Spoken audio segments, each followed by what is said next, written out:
मित्रांनो, आपल्या चॅनलमध्ये मी तुमचं स्वागत करते। आज मी तुम्हाला माहिती देणार आहे बत्ती शिराळा येथील नागपंचमीबाबत। देशभरात विशेषतः महाराष्ट्रात नागपंचमीचा सण मोठ्या आनंदात व उत्साहात साजरा केला जातो। नागपंचमी म्हटलं की बत्ती शिराळा गावाचा आवर्जून उल्लेख केला जातो। चला तर मग जाणून घेऊया बत्ती शिराळा गावचा इतिहास व नागपंचमी। छत्रपती शिवाजी महाराजांच्या काळात शिराळाच्या आसपासच्या 32 खेड्यांचा महसूल येथील भुईकोट किल्ल्यावर जमा करत, म्हणून शिराळा गावास बत्ती शिराळा असे नाव पडले। शिराळाचा उल्लेख इसवी सन 900च्या पूर्वीपासून आढळतो। छत्रपती संभाजी महाराज यांनी त्यांच्या आयुष्यातील बराच काळ येथे घालवला। छत्रपती संभाजी महाराजांना पकडून नेताना त्यांना सोडवण्याचा प्रयत्न शिराळाच्या भुईकोट किल्ल्यावर झाला। त्याचे नेतृत्व पिलाजी देशमुख यांनी केले होते, पण ते अपयशी झाले। शिराळा हे सांगली जिल्ह्याच्या पश्चिमेस असलेले तालुक्याचे गाव आहे, पण शिराळाचे नाव सर्वदूर गेले ते येथे साजरा केल्या जाणाऱ्या नागपंचमी उत्सवामुळे। महायोगी गोरक्षनाथ महाराजांनी सुरू केलेल्या नाग उत्सवाला सुमारे 1000 वर्षांची परंपरा आहे। पूर्वी येथे कोतवाल घराण्यातील लोक नाग पकडत। नागपंचमी दिवशी मातीच्या व जिवंत नागांची पूजा आजही येथील लोक करतात। नागास मानवाचा रक्षक मानला जातो। येथील महिला नागाला आपला भाऊ मानून उपवास व पूजा करतात। साप नाग शिराळकरांचे दैवत आहे। बेंद्राच्या सणापासून नाग पकडण्यास सुरुवात होते। मातीच्या गाडग्यात त्यावर लोटके व रंगीत कपड्यांनी झाकून नागांना सुरक्षित ठेवले जाते।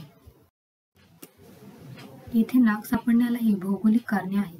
गावचा परिसर खलाटीचा आहे। सर्व बाजूंनी डोंगर व खोलगट परिसरात गाव वसले आहे। मऊ जमीन, उबदार हवा यामुळे अनेकदा साप मुक्तपणे फिरताना आढळतात। चला तर मग जाणून घेऊया येथील नागपंचमी उत्सवाबाबत। सुमारे 20-25 वर्षापूर्वी प्रसार माध्यमांनी मोठ्या प्रमाणात प्रसिद्धी दिल्याने नागपंचमी उत्सवाची माहिती सर्वदूर पोहोचली। त्यामुळे या सणास जगविख्यात स्वरूप मिळाले। दरवर्षी देश परदेशातून लाखो लोक येथे येतात। सरकारने घालून दिलेल्या निर्बंधामुळे नागांच्या जाहीर प्रदर्शनावर व स्पर्धांवर बंदी आली आहे। मात्र दरवर्षी येथील लोक बेंद्राच्या सणापासून नाग पकडायला सुरुवात करतात। नाग पकडला गेला की आंबा मातेच्या नावानं चांगलं असं जयघोष करतात। नागाला मडक्यात ठेवतात, त्यावर नंबर व स्थळ लिहितात, जेणेकरून पूजा झाल्यावर नागांना त्यांच्या जागी परत आणून सोडतात, तेही वन अधिकाऱ्यांच्या निगराणीत।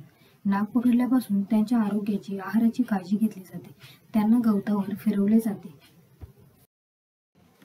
दरवर्षी नाग पकडून त्यांचे घरोघरी व ग्रामदैवत अंबामाता मंदिरात पूजन केले जाते।